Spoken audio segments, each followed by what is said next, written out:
श्री गणेशाय नमः। श्रीजानकी वल्लभो विजयते पंचम सोपान सुंदरकांड।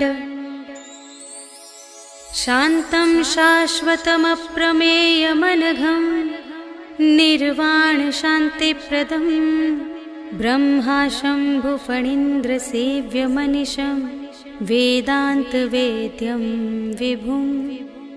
रामाख्यं जगदीश्वरं सुरगुरुं मायामनुष्यं हरिं वन्देऽहं करुणाकरं रघुवरं भूपालचूडामणिं। नान्या स्पृहा रघुपते हृदयस्मदीये सत्यं वदामि च भवानिखिलान्तरात्मा। भक्तिं प्रयच्छ रघुपुङ्गवनिर्भरां मे कामादिदोषरहितं कुरु मानसं च। अतुलितबलधामं हेमशैलाभदेहं धनुजवनकृशानुं ज्ञानिनामग्रगण्यं सकलगुणनिधानं वानराणामधीशं रघुपतिप्रियभक्तं वातजातं नमामि।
बिलो की तिनके परछाई, रहई छाह सक सोना उड़ाई, एहि विधि सदा गगन चरखाई। सोई छल हनुमान कह कीन्हा, सासु कपटु कपि तुरत ही चीन्हा। ताहि मारि मारुत सुत वीरा, बारिधि पार गयो मति धीरा। तहाँ जाई देखी बन शोभा, गुंजत चंचरीक मधुलोभा। नाना तरु फल फूल सुहाए, खग मृग वृंद देखी मन भाए। सैल विशाल देखी एक आगे, ताव पर धाये चढ़े उभय त्यागे। उमा न कछु कपि कै अधिकाई, प्रभु प्रताप जो कालहि खाए। गिरि पर चढ़ी लंका तेहि देखी, कही न जाई अति दुर्ग विशेषी। अति उतंग जल निधि चहु पासा, कनक कोट कर परम प्रकाशा। कनक कोट विचित्र मणिकृत, सुंदरायतना घना। चहु हट्ट हट्ट सुभट्ट बीथी, चारुपुर बहु विधि बना गज। बाज खच्चर निकर पदचर, रथ बरूथन ही कोगने। बहुरूप निश्चर झूठ अति बल, सेन बरनत नहीं बने बन। बाग उपवन वाटिका सर, धूप बापी सोहहि नर। नाग सुर गंधर्व कन्या, रूप मुनि मन मोहहि कहूँ। माल देह विशाल शैल समान, अति बल गरजहि नाना अखारिन। भिरहि बहु विधि एक एकन तरजहि करे। जतन भट कोटिन विकट तन, नगर चहु दिसि रचहि कहूँ। महिष मानुष धेनु खरज, हल निसाचर भक्षहि एहि। लागी तुलसी दास इनकी, कथा कछु एक है कही। रघुवीर सर तीरथ शरीरनि, त्यागी गति पैहि सही। पुर रखवारे देखि बहु, कपि मन कीन विचार। अति लघु रूप धरो निसी, नगर करो पैसार। सियावर राम जय जय राम, मेरे प्रभु राम जय जय राम। मसक समान रूप कपि धरि, लंकहि चले सुमिर नर हरि। नाम लंकिनी एक निश्चरी, सो कह चलसि मोहि निंदरी। जाने ही नहीं मरम सठ मोरा, मोर आहार जहाँ लगे चोरा। मुठिका एक महाकपि हनि, रुधिर बमत धरनी ढन मनि। पुनि संभारी उठी सोलंका, जोरी पानी कर विनय सशंका। जब रावण ही ब्रह्म बर दीन्हा, चलत बिरंचि कहा मोहि चीन्हा। विकल होसि तै कपि के मारे, तब जाने सुनि सिचर संघारे। तात मोर अति पुण्य बहुता, देखे नयन राम कर दूता। तात स्वर्ग अप परग सुख, धरिय तुला एक अंग। तूल न ताहि सकल मिली, जो सुख लव सतसंग। सियावर राम जय जय राम, मेरे प्रभु राम जय जय राम। प्रबिसि नगर कीजे सब काजा, हृदय राखि कौशलपुर राजा। गरल सुधारि पुकारहि मिताई, गोपद सिंधु अनल सितलाई। गरुड़ सुमेरु रेणु समताहि, राम कृपा करि चितवा जाहि। अति लघु रूप धरहु हनुमाना, बैठा नगर सुमिरि भगवाना।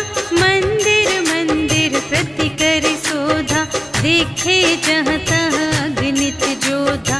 गयउ दसानन मंदिर माहि, अति विचित्र कही जात सुनाई।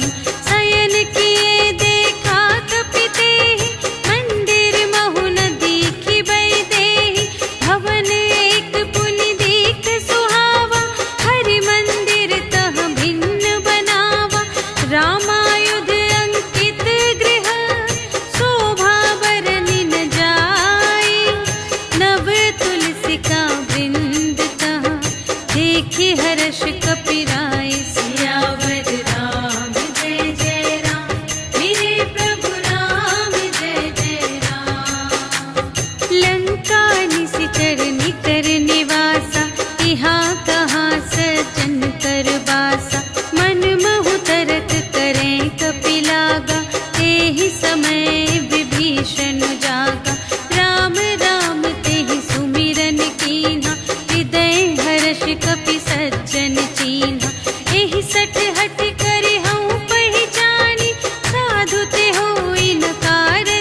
हरिदासन मह कोई, मोरे हृदय प्रीति अति होई। कि तुम राम दीन अनुरागी, आयहु मोहि करन बड़ भागी। तब हनुमंत कही सब, राम कथा निज नाम। सुनत जुगल तन पुलक मन, मगन सुमिर गुण ग्राम। सियावर राम जय जय राम, मेरे प्रभु राम जय जय राम। सुनहु पवन सुत रहनी हमारी, जिमि दस नन्हि महु जीव बेचारी। तात कबहु मोहि जानी अनाथा, करिहै कृपा भानु कुलनाथा। तामस तन कछु साधन नाही, प्रीति न पद सरोज मन माही। अब मोहि भा भरोस हनुमंता, बिनु हरि कृपा मिलहि नहीं संता। जो रघुबीर अनुग्रह कीन्हा, तो तुम मोहि दरसु हठि दीन्हा। सुनहु विभीषण प्रभु कै रीति, करहि सदा सेवक पर प्रीति। कहहु कवन में परम कुलीना, कपि चंचल सबहि विधिहीना। रात लेहि जो नाम हमारा, तिहि दिन ताहि न मिलै आहारा। अस में अधम सखा सुनु, मोहु पर रघुबीर। कीन्ही कृपा सुमिरि गुण, भरे बिलोचन नीर। सियावर राम जय जय राम, मेरे प्रभु राम जय जय राम। जानत हूँ अस स्वामी बिसारे, हिरहित काहे न होहि दुखारे। एहि विधि कहत राम गुण ग्रामा, पावा अनिर्वाच विश्रामा। उनि सब कथा विभीषण कही, जेहि विधि जनक सुता तह रही। तब हनुमंत कहा सुनु भ्राता, देखि चहऊँ जानकी माता। जुगति विभीषण सकल सुनाई, चले पवन सुत विदा कराई। करि सोई रूप गयो पुनि तहवा, बन अशोक सीता रह जहवा। देखि मनहि महु कीन्ह प्रणामा, बैठे ही प्रीति जात निस जामा। रिस तनु शीस जटा एक बेनी, जपति हृदय रघुपति गुण श्रेणी। निज पद नयन दिए मन, राम पद कमल लीन। परम दुखी भा पवन सुत, देखि जानकी दीन। सियावर राम जय जय राम, मेरे प्रभु राम जय जय राम। तरु पल्लव महु रहा लुकाई, करई विचार करूँ का भाई। तेहि अवसर रावण तह आवा, संग नारी बहु किए बनावा। बहु विधि खलती तहि समुझावा, साम दान भय भेद दिखावा। कह रावण सुनु सुमुखी सयानी, मंदोदरी आदि सब रानी।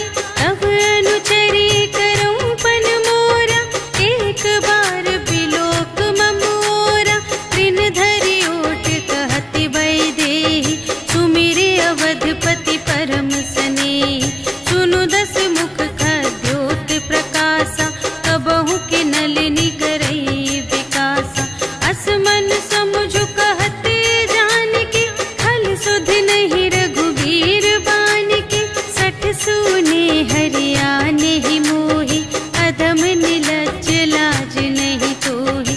आपु ही सुनि खद्योत सम, राम ही भानु समान। परुष बचन सुनि काढ़ियसि, बोला अति खिसियान। सिया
तहि से करहु हित अपना।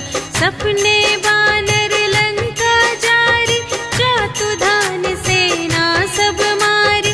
हर आरूढ़ नगन दस सीसा, मुंडित सिर खंडित भुज बीसा। एहि विधि सो दक्षिण दिस जाई, लंका मनहु विभीषण पाई। नगर फिरी रघुवीर दोहाई, तब प्रभु सीता बोली पठाई। यह सपना मैं कहूँ पुकारी, होई ही सत्य गए दिन चारि। तासु बचन सुनिते सब डरी, जनक सुता के चरणन ही परी। जहाँ तहाँ गई सकल तब, सीता कर मन सोच।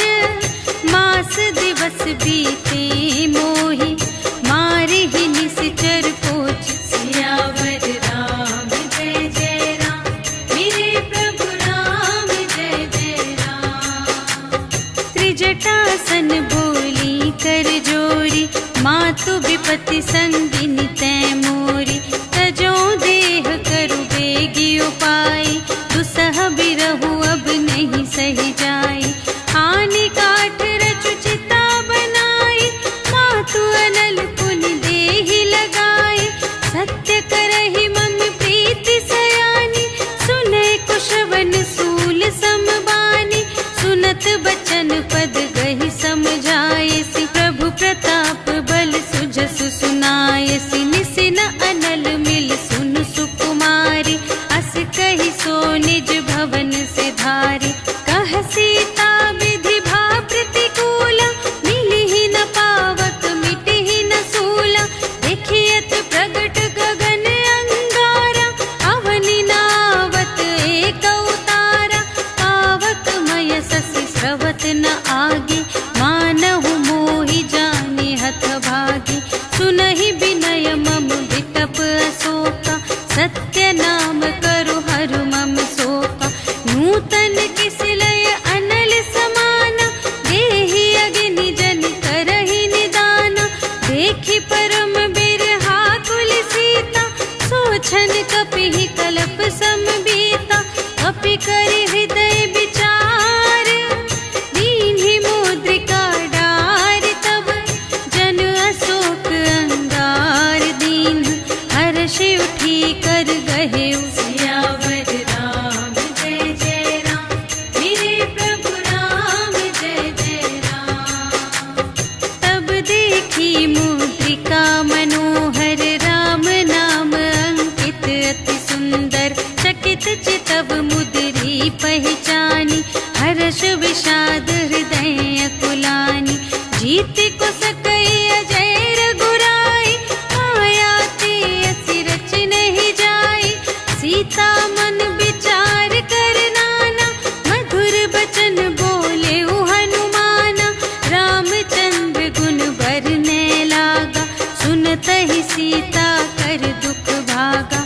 लागी सुने श्रवण मन लाई, आदि हुते सब कथा सुनाई। श्रवणामृत जेहि कथा सुनाई, कही सो प्रगट होत किन भाई। तब हनुमंत निकट चली गयो, फिर बैठी मन विस्मय भयो। राम दूत मैं मातु जानकी, सत्य शपथ करुणा निधान की। यह मुद्रिका मातु मैं आनी, दीन्हि राम तुम कह सहिदानी। नर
श्याम मृदु गाता, बचन नाव नयन भर बारी, अहह नाथ हो निपट बिसारी। देखी परम बिरहा कुल सीता, बोला कपि मृदु बचन बिनीता। मातु कुशल प्रभु अनुज समेता, तब दुख दुखी सुकृपा निकेता। जन जननी मानहु जियऊना, तुम्हते प्रेम राम के दूना। रघुपति कर संदेश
समेत नृपदल मद गंजा हर दूषण त्रिशिरारु बाली बधे सकल अतुलित बलशाली जाके बल लवलेस ते जिते हु चराचर झारे आसुदूत में जा करी हरियाणी हूँ प्रिय नारी सियावर राम जय जय राम मेरे प्रभु राम जय जय राम जानो मैं तुम्हारे प्रभुताई सहस बाहु सन परी लराई समर बाली सन करि जसु पावा सुनि कपि बचन बिहसी बिहरावा आयऊ फल प्रभु लागे भूखा कपि सुभाव ते तोरे रोका सबके देह परम प्रिय स्वामी मारहि मोहि कुमारग गामी जिन्ह मोहि मारा ते मैं मारे यहीं पर बांधे तनय तुम्हारे मोहि न कछु बांधे कैलाजा कीन्ह चहूँ निज प्रभु कर काजा विनती करऊँ जोर कर रावण सुनहु मान तजि मोर सिखावन देखहु तुम निज कुल ही बिचारी धन तजि भजहु भगत भयहारी जाके डर अति काल डेराए जो सुर असुर चराचर खाए आसो भय रुक बहु नहीं कीजे मोरे कहे जान की दीजे प्रणत पाल रघुनायक करुणा सिंधु खरारे गए शरण प्रभु राखी हैं तब अपराध विसार सियावर राम जय जय राम मेरे प्रभु राम जय जय राम चरण पंकज उर धरहु लंका चल राज तुम करहु ऋषि पुलस्त जसु विमल मयंका तेहि ससि महु जनि होहु कलंका राम नाम बिनु गिरा न सोह देखु विचार त्यागी मद मोह बसनहीन नहीं सोह सुरारी सब भूषण भूषित बर नारी राम विमुख संपत्ति प्रभुताई जाई रही पाई बिनु पाई सजल मूल जिन्ह सर तन नाही बरसि गए पुनि तबहि सुखाहि सुनु दस कंठ कहऊँ पन रोपी विमुख राम त्राता नहीं कोपी शंकर सहस विष्णु अज तोहि सकहि न राखे राम कर द्रोही मोह मूल बहु सूल प्रद त्यागहु तम अभिमान भजहु राम रघुनायक कृपा सिंधु भगवान सियावर राम जय जय राम मेरे प्रभु राम जय जय राम जदपि कही कपि अति हित बानी भगति विवेक बिरति नयसानी बोला बिहसी महाभिमानी मिला हमहि कपि गुर बड़ ज्ञानी मृत्यु निकट आई खल तोहि लागे से अधम सिखावन मोहि उल्टा हुई ही कहे हनुमाना मति भ्रम तोर प्रगट में जाना सुन कपि बचन बहुत खिसियाना भेगी न हरहु मूढ़ कर प्राणा सुनत निसाचर मारन धाय सचिवन सहित विभीषण आए नाय शीस कर विनय बहुता नीति विरोध न मारिय दूता आन दंड कछु करिय गुसाई सबहि कहा मंत्र भल भाई सुनत बिहसी बोला दस कंधर अंग भंग करि पठियहि बंदर अपि के ममता पूछ पर सबहि कहऊँ समझाई तेल बोर पट बांध पुनि पावक देहु लगाई सियावर राम जय जय राम मेरे प्रभु राम जय जय राम पूछहीन बानर तह जाए तब सठ निज नाथ ही लई आई जिनके कीमत बहुत बड़ाए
गर्जा, कपि बढ़ि लाग आकाश सियावर राम जय जय राम, मेरे प्रभु राम जय जय राम। देह विशाल परम हरुआई, मंदिर ते मंदिर चढ़ धाई, जरई नगर भालोग बिहाला, झपट लपट बहु कोटि कराला। तात मातु हा सुनिय पुकारा, एहि अवसर को हम ही उबारा। हम जो कहाय कपि नहीं होई, वानर रूप धरे सुर कोई। साधु अवज्ञा कर फल ऐसा, जरई नगर अनाथ कर जैसा। जारा नगर निमिष एक माहि, एक विभीषण कर गृह नाही। काकर दूत अनल जहि सिरजा, जरा न सोते ही कारण गिरजा। उलट पलट लंका सब जारी, कूदि परा पुन सिंधु मझारी। पूछ बुझाई खोई श्रम, धरि लघु रूप बहोरी। जनक सुता के आगे, ठाड़ भयो कर जोर। सियावर राम जय जय राम, मेरे प्रभु राम जय जय राम। मातु मोहि दीजै कछु चीन्हा, जैसे रघुनायक मोहि दीन्हा। चूड़ामणि उतारि तब दयौ, हर्ष समेत पवन सुत लयौ। कहेहु तात अस मोर प्रणामा, सब प्रकार प्रभु पूरन कामा। दीन दयाल बिरदु संभारे, हरहु नाथ मम संकट भारे। तात सक्र सुत कथा सुनाएहु, बान प्रताप प्रभु ही समझाएहु। मास दिवस महु नाथ न आवा, तौ पुनि मोहि जियत नहीं पावा। कहु कपि के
पूछी कुशल नाथ अब कुशल देखी पद कंज सियावर राम जय जय राम मेरे प्रभु राम जय जय राम। जामवंत कह सुनु रघुराया जा पर नाथ करहु तुम दाया ताहि सदा शुभ कुशल निरंतर सुर नर मुनि प्रसन्नता ऊपर कोई विजयी बिनयी गुण सागर तासु सुजसु त्रैलोक उजागर प्रभु की कृपा भयउ सब काजु जन्म हमार सुफल भाजु नाथ पवन सुत कीन्ही जो करनी सहसहु मुख न जाय सो बरनी पवन तनय के चरित सुहाए जामवंत रघुपति ही सुनाए सुनत कृपा निधि मन अति भाए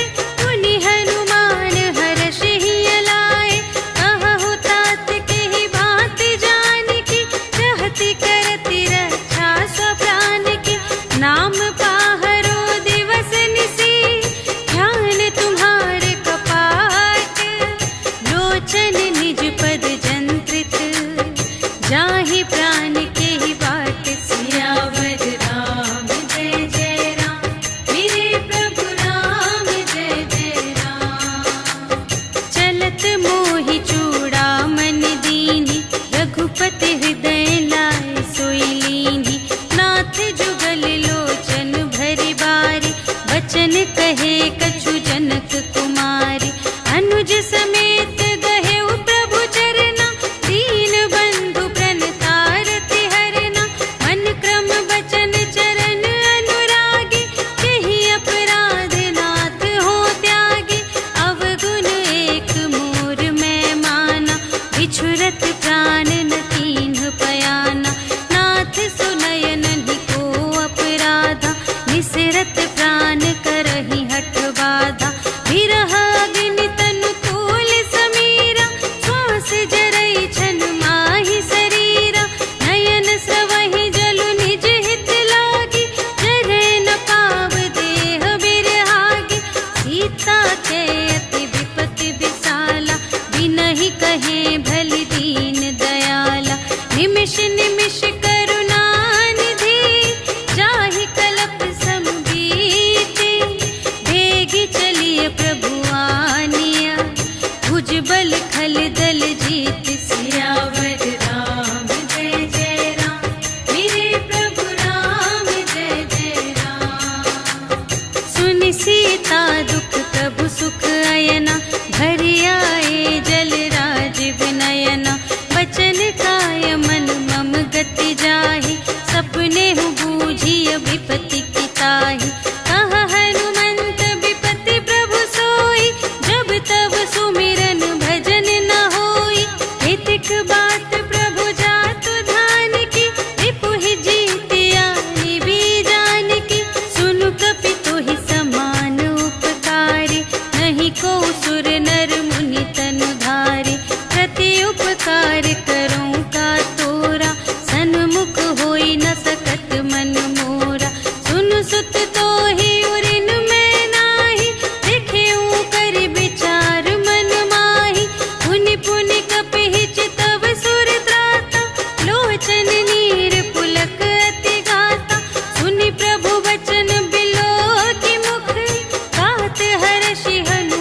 शाखा मृग के बड़ी मनुसाई, शाखा ते शाखा पर जाई।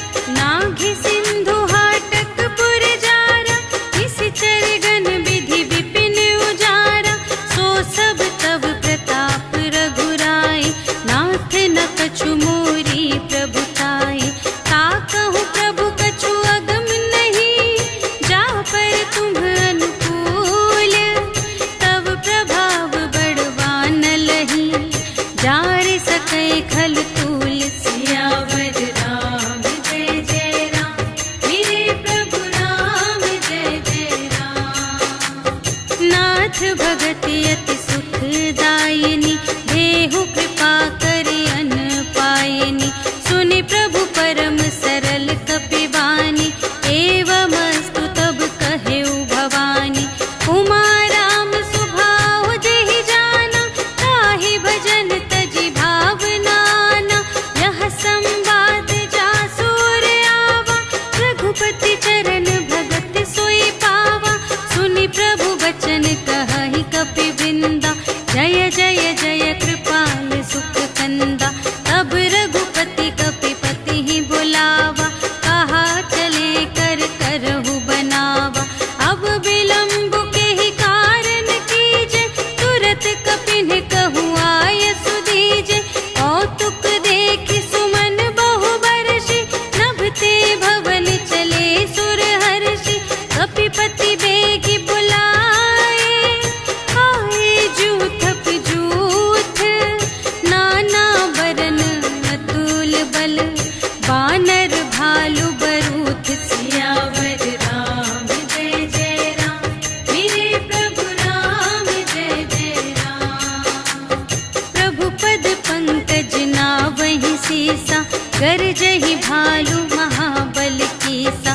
देखी राम सकल कपि सेना, चितई कृपा करि राजीव नयना। राम कृपा बल पाई कपिंदा, भये पच्छजुत मनहु गिरिंदा। हर्षि राम तब कीन्ह बयाना, सगुन भये सुंदर शुभ नाना।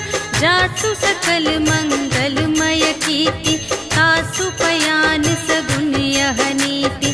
प्रभु पयान जाना भय देहि, हरखि बाम अंग जनु कहि देहि। जोई जोई सगुन जान की होई, असगुन भयउ रावण ही सोई। चला कटक को बरने पारा, गरजहि बानर भालु अपारा। नख आयुध गिरि पादप धारी, चले गगन मही इच्छाचारी। ते हरिनाद भालु कपि करहि, डगमगाहि दे गज चिक करहि। करहि दिग्गज ढोल महि गिरि, लोल सागर थर भरे। मन हर्ष सब गंधर्व सुर मुनि, नाग किन्नर दुख टरे। कट कटहि मरकट, विकट भट बहु कोटि कोटिन धावहि। जय राम प्रबल प्रताप कौशल, नाथ गुण गण गावहि। सहि सक न भार उधार अहिपति, बार बार ही मोहहि। कह दसन पुनि पुनि, कमठ पृष्ठ कठोर सो किमि सोहहि। रघुबीर रुचिर प्रयाण प्रस्थिति, जानि परम सुहावनी। जनु कमठ धर पर सर्प राज सो, लिखित अबिचल पावनी। एहि विधि जाई कृपा निधि, उतरे सागर तीर। जहाँ तहाँ लागे खान फल, भालु विपुल कपिवीर। सियावर राम जय जय राम, मेरे प्रभु राम जय जय राम। उहाँ निशाचर रहहि सशंका, जब ते जारि गयउ कपिलंका। निज